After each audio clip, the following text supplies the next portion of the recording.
और इस वक्त की सबसे बड़ी खबर, गौशाला सर्वे से जुड़ी सबसे बड़ी खबर। गौशाला में मंदिर होने के पुख्ता प्रमाण मिले हैं।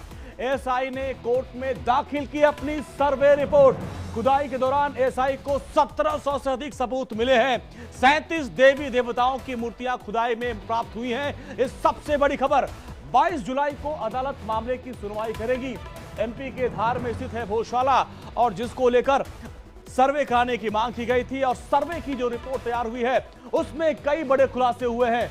22 जुलाई को अदालत में इस पूरे मामले पर सुनवाई होनी है, लेकिन उसके पहले जो सबूत इंडिया डेली के पास है, आपको बता दें कि खुदाई के दौरान एएसआई को 1700 सबूत मिले हैं और इसमें सबसे बड़ी खबर यह है कि गौशाला में मंदिर होने के पुख्ता प्रमाण मिले हैं। इसको लेकर काफी विरोध भी हुआ था, सर्वे का विरोध किया गया था, लेकिन सर्वे का काम पूरा हुआ और इससे जुड़ी जो सबसे बड़ी खबर है, मंदिर होने के पुख्ता प्रमाण मिले हैं। एएसआई ने कोर्ट में सर्वे रिपोर्ट दाखिल की और खुदाई के दौरान एएसआई को 1700 से अधिक सबूत मिले हैं, जिसमें खास बात आप देखिए 37 देवी देवताओं की मूर्तियां यहां से बरामद हुई है। अब 22 जुलाई को अदालत इस पूरे मामले पर सुनवाई करेगा। एमपी के धार स्थित है गौशाला और जिसमें खुदाई से तमाम ऐसी चीजें बरामद हुई हैं जिसमें जो हिंदू पक्ष की तरफ से दावा किया गया था कि जो गौशाला है वो मंदिर है, अब उसके प्रमाण भी सामने आने लगे हैं। हैदराबाद की टीम थी जो वहां पे गई थी और पूरा सर्वे किया। 1700 पेज का पूरी रिपोर्ट तैयार की गई है और अब इसके बाद रिपोर्ट को लैब में भेजा गया था। वहां से जो हमारे पास खबर आ रही है कि वो जो गौशाला है मंदिर है और पूरे पुख्ता प्रमाण इसको है। ये रिपोर्ट हम आपको दिखा भी रहे हैं और एक्सक्लूसिव रिपोर्ट हमारे पास है।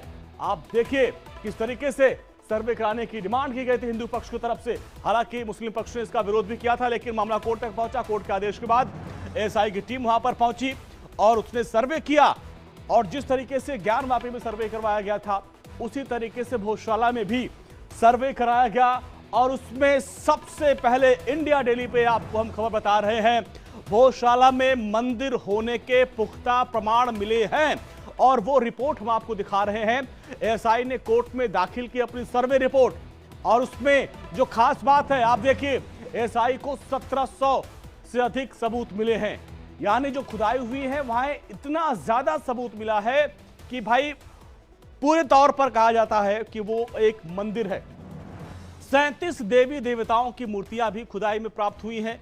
अब इस पूरे मामले में 22 जुलाई को अदालत में सुनवाई होगी और एमपी के धार में जिस तरीके से इस गौशाला को लेकर काफी लंबे समय से विवाद चल रहा था, इस पूरे मामले में कोर्ट के आदेश के बाद एएसआई ने सर्वे कराया और फिर एएसआई की टीम ने वहां पे सर्वे किया, फोटोग्राफी टीम, और इसके बाद हाईटेक सर्वे किया गया और विशेष टीम की तरफ से वीडियोग्राफी, फोटोग्राफी कराई गई थी।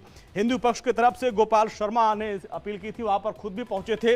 लेकिन अब हमारे पास वो रिपोर्ट है जो हम आपको बता रहे हैं कि जिसमें ये साफ साफ है कि गौशाला में जो सर्वे किया गया उसमें मंदिर होने के पुख्ता प्रमाण मिले हैं और ये सबसे बड़ी खबर आपको हम बता रहे हैं।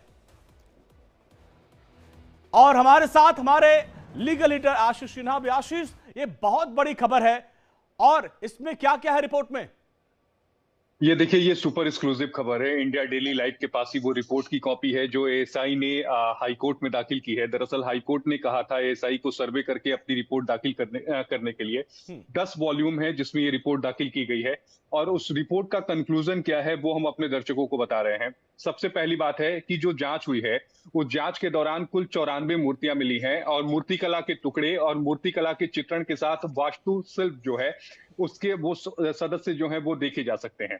जो ये मूर्तियां बनी हैं दरअसल ये बेसाइट, संगमरमर, शिल्ट, नरम पत्थर, बलुआ पत्थर और चूना पत्थर से बने हैं। दूसरी है बात, जो खिड़कियां, खंबे और बीम हैं उनमें 4 सशस्त्र जो देवताएं हैं उनकी मूर्तियां उकेरी गई हैं। तीसरी है बात, इन पर उकेरी गई जो छवियां हैं वो भगवान गणेश, ब्रह्मा और उनकी पत्नियों के साथ हैं। नृसिंह, भैरव, देवी देवता, मानव और पशु आकृतियां जो हैं वो भी इसमें शामिल हैं। चौथी है बात, विभिन्न माध्यमों में जानवरों की छवियां भी शामिल हैं। तो आशीष बता रहे हैं किस तरीके से वो रिपोर्ट हमारे पास है। खुदाई में ऐसे तमाम प्रमाण मिले हैं जो इस बात के पुख्ता सबूत हैं कि भोजशाला मंदिर है, जिसको लेकर हिंदू पक्ष की तरफ से कोर्ट का दरवाजा खटखटाया गया था। कोर्ट के आदेश के बाद एएसआई की टीम वहां पर पहुंची। अब आप देखिए, करीब 80 से अधिक दिन तक यहाँ पे एएसआई की टीम ने सर्वे किया। इसमें तमाम ऐसी हिंदू मूर्तियां मिली, भगवान गणेश की, मां वाग्वी देवी की, मां पार्वती की, हनुमान जी की अन्य प्रतिमाएं मिली हैं। इसके अलावा तमाम जो हिंदू सनातनी आकृतियों वाले, जैसे शंख, चक्र, शिखर, ये तमाम वो चीज बरामद हुई हैं। और इसमें आशीष देखिए, तमाम वो चीजें जैसा कि हमने देखा था कि ज्ञानवापी का मामला था, उसमें भी जो खुदाई हुई थी, और उसके बाद से भोजशाला, हालांकि उस पर काफी विवाद हुआ था, लेकिन अब हिंदू पक्ष काफी मजबूत, उसका जो दावा था मजबूत दिख रहा है। देखिए, अब हम आगे चलते हैं कि जो अभी तक मैंने 5 अहम चीजें बताई। उसके बाद देखिए, पश्चिम स्तंभ की जो दीवार है, उत्तर और दक्षिण की जो दीवारें हैं, उसमें खिड़कियों के फ्रेम पर उकेरी गई जो आकृतियां हैं, वो देवताओं की छोटी आकृतियां भी हैं और तुलनात्मक रूप से अच्छी स्थिति में है। 7वीं अहम बात, वर्तमान संरचनाओं में और उसके आसपास पाए गए कई टुकड़ों में समान पाठ शामिल हैं और पद संख्याएं जो सैकड़ों की संरचना में है सुझाव देती हैं कि रचनाएं लंबी साहित्य रचनाएं हैं। 8वीं अहम बात, पश्चिमी स्तंभ में 2 अलग अलग स्तंभ में उत्कीर्ण नाग कामिका शिलालेख और व्याकरण और शैक्षिक रुचि के हैं। 11वीं अहम बात, ये दोनों शिलालेख एक शिक्षा केंद्र के अस्तित्व की परंपरा की ओर संकेत करते हैं, जिसके बारे में माना जाता है कि इसकी स्थापना राजा भोज ने की थी, जिसको लेकर हिंदू पक्ष जो है वो लगातार दावा कर रहा है। हाँ। 12वीं अहम बात, एक शिलालेख की शुरुआती छंदों में परमार वंश के उदित राज के पुत्र राजा नरवरवर का भी उल्लेख है, जो उस समय 1094 से लेकर 1133 के बीच जिन्होंने शासन किया था। जी। इसके अलावा 15वीं अहम बात, सभी संस्कृत और प्राकृत शिलालेख अरबी और फारसी शिलालेखों से पहले के हैं। यानी जो वहां पर शिलालेख है जहां पर संस्कृत लिखा हुआ है, वो अरबी और फारसी जो शिलालेख हैं उनसे पहले के हैं, जो दर्शाता है कि संस्कृत और प्राकृत शिलालेखों के उपयोगकर्ताओं को इससे पहले, यानी इससे पहले जो कब्जा था, वो दरअसल जो कब्जा था वो वहां पर संस्कृत बोलने वालों का, जो हिंदू पक्ष का दावा है उसके बारे में ये इशारा करता है कि वो उनके कब्जे में था। 17वीं अहम बात, जो शिलालेख अवशेष और मूर्तिकला के टुकड़े, साहित्य ग्रंथों वाले शिलालेख के बड़े स्लेब, स्तंभों पर नागकर्णिका शिलालेख आदि से पता चलता है कि साइट पर साहित्य और शैक्षिक गतिविधियों से जुड़ी एक बड़ी जो संरचना है वो वहां पर मौजूद थी। वैज्ञानिक जांच और जांच के दौरान बरामद जो पुरातात्विक अवशेषों के आधार पर इससे पहले मौजूद जो संरचना को परमार काल का बताया जा सकता है, ऐसा इस रिपोर्ट में कहा गया है। इसके अलावा प्राप्त खोजों के अध्ययन और विश्लेषण और स्थाप अवशेषों और मूर्ति और शिलालेखों, कला और साहित्यों के अध्ययन से यह पता चलता है कि मौजूदा संरचना पहले के मंदिरों के हिस्से की बनाई गई थी।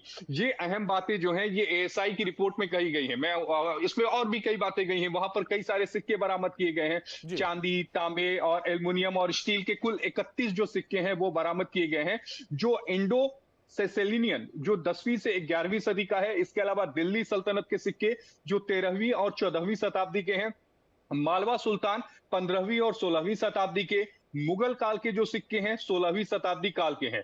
इसके अलावा 18वीं शताब्दी का भी वहां पर सिक्का मिला है, जो धार राज्य 19वीं शताब्दी का है। ब्रिटिश राज्य के भी वहां पर सिक्के मिले हैं और स्वतंत्र भारत और वर्तमान संरचनाओं में जांच के दौरान ये सारी चीजें पाई गई हैं। साइट पर जो सबसे ज्यादा पुराने, यानी जो सबसे ज्यादा पुराने सिक्के पाए गए हैं वो इंडो सासलेनियन एरा के हैं, जो 10वीं से 11वीं शताब्दी के आसपास के हो सकते हैं, जब परमार राजधार में अपनी राजधानी के साथ मालवा में शासन कर रहे थे। तो ये अहम बातें इस एएसआई की रिपोर्ट में इन सभी बातों का जिक्र किया गया है। बहुत लंबी रिपोर्ट है, हमने अपने दर्शकों को संक्षेप में बताया कि क्या कुछ इसमें अभी मिला है। लेकिन इस मामले में एक लंबी आशीष, जिस तरीके से हिंदू पक्ष की तरफ से दावा किया गया था, हाईकोर्ट तक मामला पहुंचा था, अब जो है लगभग चीजें क्लियर हो गई थी कि जो भोजशाला है ये मंदिर है। अब कोर्ट में कब सुनवाई होगी इस पूरे मामले को लेकर? नहीं, देखिए अभी तो ये एएसआई की रिपोर्ट है, अभी इसका डिटेल और देखना पड़ेगा, लेकिन अभी एएसआई की रिपोर्ट इस बात की ओर इशारा करती है कि यहाँ पर पहले से जो थी वो मंदिर की संरचना थी जहां पर मस्जिद का निर्माण किया गया। अब दूसरी सबसे अहम बात ये थी, जो एएसआई की रिपोर्ट ये कहती है कि इस पूरी संरचना में, मतलब वो जो जहां पर ये भोजशाला है, पहले वहां पर संस्कृत वगैरह का पठन पाठन का कार्य होता था, यानी वो एक शैक्षिक वहां पर संस्थान के रूप में भी वो काम किया करता था। तो ये सारी जो बातें हैं, जो हिंदू पक्ष लगातार दावा कर कर रहा है, उनके दावे मजबूत हो रहे हैं। लेकिन ये एएसआई की रिपोर्ट है, जाहिर तौर पर इसलिए मुस्लिम पक्ष को भी अपना जो काउंटर है वो दाखिल करने का मौका दिया जाएगा, उन्हें भी अपनी बातों को रखने का मौका दिया जाएगा, ये बताने का मौका दिया जाएगा कि क्या आप एएसआई की